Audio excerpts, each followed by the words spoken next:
Ito ang drain motor ng automatic washing machine.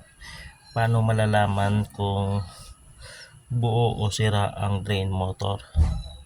Kung titingnan nyo, ang drain motor ay sinusuplayan ng AC 220 to 240 volts. So may dalawa lang siyang wire, itong black and yellow. So ang pag-test po niyan, para malaman kung good pa siya, is pwede kayo kumuha ng plug. And then itap nyo dyan sa yellow and black. And then isaksak sa 220. Pag pumatak, pag hinatak itong kable, ibig sabihin buo siya. So pause ko muna at aking kakabitan ng plug or ng wire. Ito, nakakuha na ako ng plug.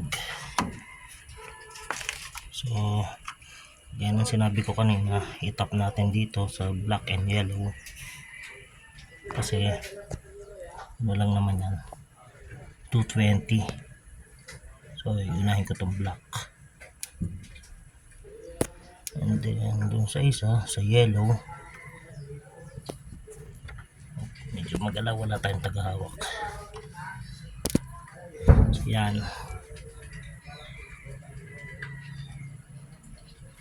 okay, tapos sasaksak natin. Lagyan muna natin ng tape. Ayan, nalagyan ko na ng tape.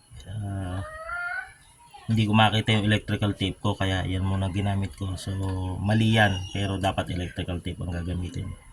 So gaya na sinabi ko, yellow and black is lagyan ng wire. So ito yan. Ayan. Okay, yan, isasaksak na natin yan. So isasaksak natin sa 220. Yan, kagaya na sinabi ko, sasaksak. Kung makikita nyo, binabagting yung kable.